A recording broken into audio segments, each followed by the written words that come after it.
Bom dia, graça e paz. Mais uma vez aqui, canal da Missão Ressignificar, para trazer uma reflexão para todos nós.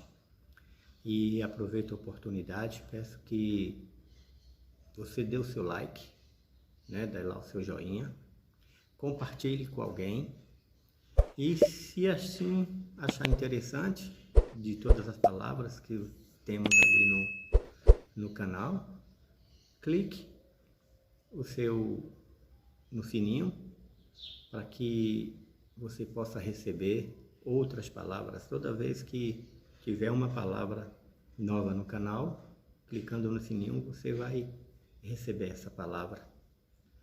Amém? Então vamos lá. Nessa pequena reflexão hoje, eu quero falar sobre perder ou ganhar. A decisão é minha. E é interessante como essas duas palavras, perder e ganhar, envolvem pessoas de uma forma que muitas vezes não se atentam para as consequências. Quando é no esporte, numa brincadeira, muitas vezes ali você dá um jeito, uma forma de ganhar, mesmo que não seja ilícita, e você apenas ganhou a brincadeira, mas isso não muda em nada a sua vida. Em alguns casos é mais profundo. E dentro dessas questões profundas, as pessoas não conseguem perceber, se atentarem para as consequências. E muitas delas acabam envolvendo essas consequências, muitas dessas consequências acabam envolvendo pessoas que estão ao lado, inclusive as suas famílias. E nós vamos debater essa reflexão em Atos 16, do versículo 14 ao 40. Não vamos ler todos, tá? Nós vamos ler alguns. Estes versículos, eles nos trazem algumas histórias, algumas personagens. Porém, eu quero chamar a atenção para duas histórias, Uma com mais personagens e uma com um personagem apenas. E esse texto, a partir do versículo 16, até o 19, ele começa com a seguinte narrativa. Ora, aconteceu que quando íamos ao lugar de oração, nos veio ao encontro uma jovem que tinha um espírito adivinhador e que, adivinhando, dava grande lucro a seus senhores. Ela, seguindo a Paulo e a nós, clamava dizendo: são servos do Deus Altíssimo estes homens que vos anunciam um caminho de salvação. E dizia isto por muitos dias, mas Paulo, perturbado, voltou-se e disse ao Espírito: eu te ordeno em nome de Jesus Cristo que saias dela. E na mesma hora saiu. Ora, vendo seus senhores que a esperança do seu lucro havia desaparecido, prenderam a Paulo e a Silas e os arrastaram para uma praça à presença dos magistrados. Então eu quero me atentar aqui somente à pessoa dos senhores, não somente às pessoas dos senhores da jovem, não para a jovem e nem para os magistrados. O que acontece? Os senhores da jovem, com espírito de adivinhação, apesar de terem ouvido a Paulo e possivelmente os seus amigos, por muitos dias, eles não se atentaram como Lídia se atentou. Lá no versículo 14, diz que uma certa mulher da cidade de Tiatira, ali onde Paulo estava, com Silas e Timóteo, uma certa mulher da cidade de Tiatira, ela ouvia, se atentava para a palavra que era falada por eles, e que o Senhor lhe deu entendimento, para que ela entendesse o que estava sendo falado. Então, o importante aqui nesse texto, no que diz respeito a Lídia, é a questão de ouvir. Ela ouviu e teve uma vida transformada. Aqui, esses homens, eles também ouviram a palavra, mas eles optaram em tomar uma decisão que foi baseada nos lucros que eles iriam perder. Eles não pararam para pensar que se tomasse uma decisão diferente em aceitar aquele Deus a quem Paulo estava pregando, a Jesus Cristo, a vida deles poderia mudar muito mais do que pouquíssimos lucros que eles estavam tendo com aquela jovem. E baseada nisso, nessa decisão de lucros perdidos,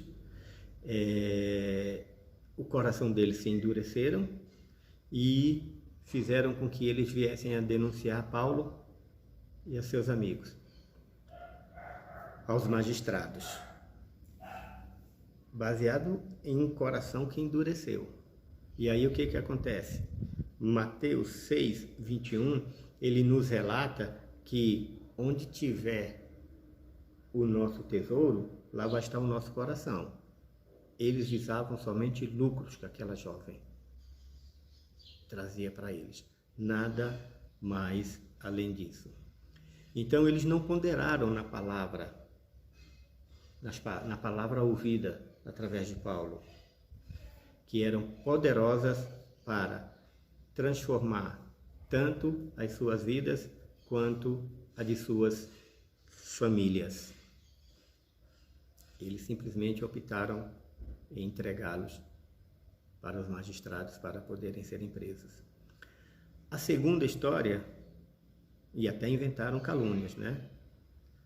A segunda história, do versículo 27 ao 34, diz: de repente houve tão grande terremoto que foram abalados os alicerces do cárcere, e logo se abriram todas as portas e foram soltos os grilhões de todos. Ora, o carcereiro, tendo acordado e vendo abertas as portas da prisão, tirou a espada e ia suicidar-se, supondo que os presos tivessem fugido. Mas Paulo bradou em alta voz, dizendo: não te faças nenhum mal, porque todos estamos aqui.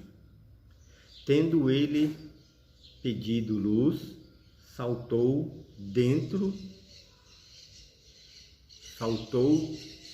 para dentro, e todo trêmulo se prostrou ante Paulo e Silas, e, tirando-os para fora, disse: Senhores, que me é necessário fazer para me salvar? Responderam eles: crê no Senhor Jesus e serás salvo, tu e tua casa. Então lhe pregaram a palavra de Deus e a todos os que estavam em sua casa.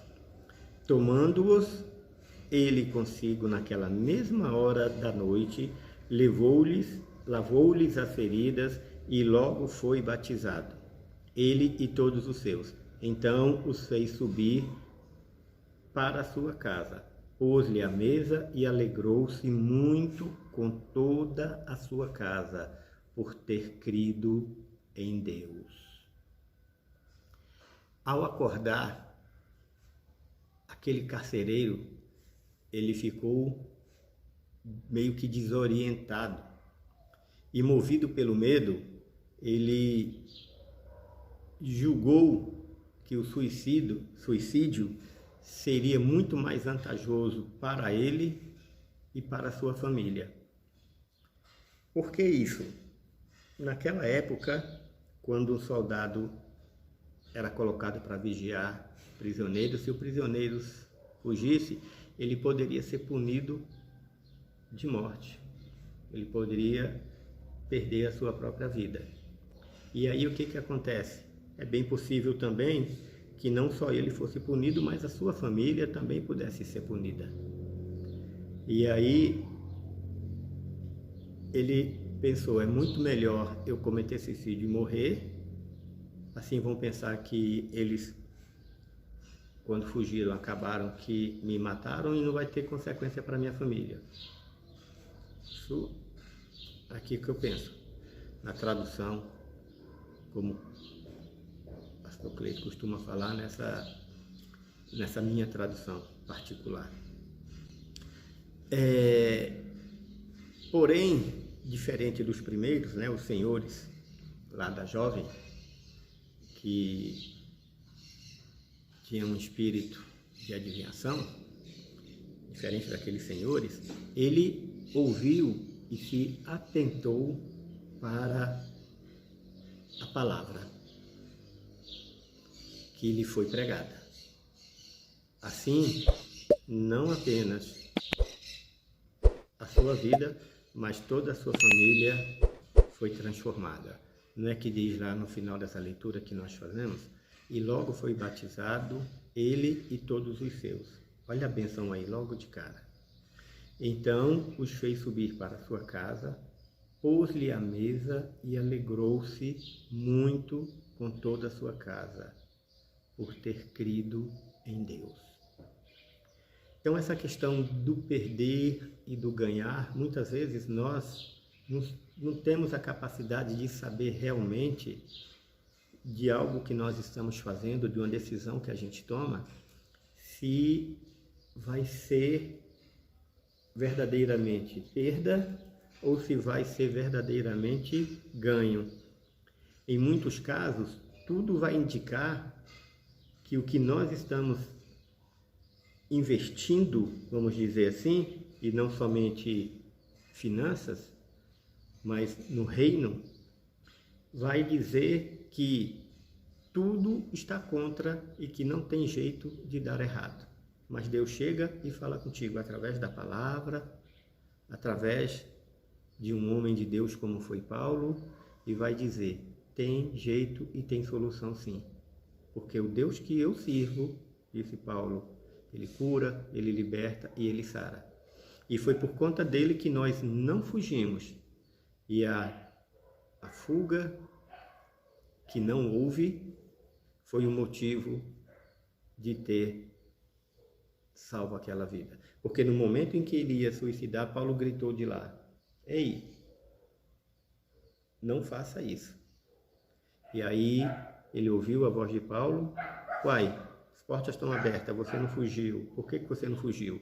Então antes de eu cometer esse suicídio, eu vou pelo menos ouvir. E aí, quando ele ouviu, a oportunidade que ele teve, ele agarrou. Quando ele ouviu, a vida dele foi transformada. E não só a vida dele, mas a vida de toda a sua casa.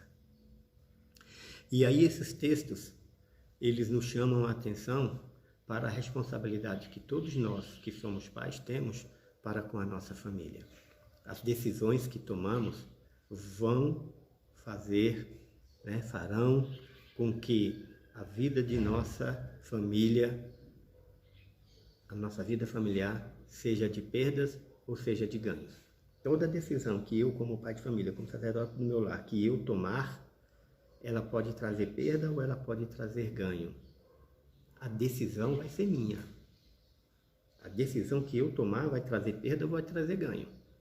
Agora, não é melhor, antes de eu tomar a decisão, perguntar para Deus o que eu tenho que fazer? Dar uma olhada na sua palavra, orar para Ele e Ele me orientar, que assim como aquele carcereiro teve orientação de Deus através da vida de Paulo, a vida dele mudou, por que a minha não vai mudar? Por que a sua não vai mudar? Então nós pais temos responsabilidade. As decisões que nós tomamos vão impactar diretamente na vida, no sucesso e no futuro. E inclusive em decisões que os nossos filhos vão tomar.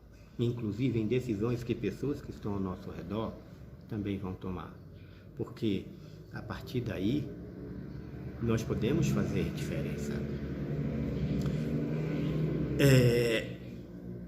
E essas decisões acertadas, elas podem fazer a nossa família ser mais forte. Uma decisão errada pode enfraquecer a família, mas uma decisão certa vai fortalecer a família. E olha como está escrito em Eclesiastes 4:12. E aqui vamos fazer não uma mudança, mas vamos trazer para esse contexto. Se alguém quiser prevalecer contra um da família, né? A palavra diz que os dois, né? Mas no caso aqui, a família, ou seja, todos da família, lhe vão resistir. E o cordão de 3 dobras não vai quebrar tão fácil. Então, esse cordão, que é formado por toda a família, e dentro desse cordão, a pessoa de Jesus Cristo, fortalecendo, ele não vai ser rompido. Não vai ser rompido, como já foi falado. Estando direcionado pela oração e pela palavra de Deus, toda decisão tomada tem um destino específico. Pai de família, toda decisão tomada acertada tem um destino específico. A sua família para o reino. A sua família para o reino. E a partir da sua família, todas as demais. Não é esta a promessa? Temos com Abraão, com Isaac, com Jacó. Em ti serão abençoadas todas as famílias da terra. Para nós não é diferente. Em mim, através de mim e através da minha família, inúmeras famílias poderão ser abençoadas. Basta que eu faça a escolha certa. Que Deus abençoe, que você pai, que você mãe, que você filho, possa ouvir essa palavra e possa entender. Você que é pai, você que ainda vai ser pai, você que já é esposo, mas que também não tem filhos, ou seja, toda e qualquer família constituída, que vocês possam ser abençoados, que possam se atentar como Lídia, que possa se atentar como esse carcereiro, ouvir a palavra e tomar a decisão correta. E a partir daí, você levar a sua família, conduzir a sua família para o reino de Deus e a partir da sua família, outras famílias. Amém? Glória a Deus, Deus os abençoe e até a próxima. Vamos orar? Senhor, nós te louvamos, nós te agradecemos, Pai, e bendizemos o teu santo nome. Pai, na beleza da tua santidade, nós queremos pedir o teu direcionamento, Pai. Nós queremos te pedir, Senhor amado, que o Senhor tire toda a dureza, Senhor, do nosso coração, Pai, para podermos conduzir a nossa família, Senhor, com obediência, com honestidade. Senhor, nós queremos te pedir, Pai, que o Senhor nos direcione, Senhor, que o Senhor nos conduza, Senhor, a atitudes corretas perante os nossos filhos, perante os nossos maridos, Senhor, os nossos cônjuges, Pai, para a glória do teu santo nome. Que o Senhor possa nos conduzir, Senhor, da forma e do jeito que o Senhor quiser, para a glória do teu santo nome, Pai. Amém.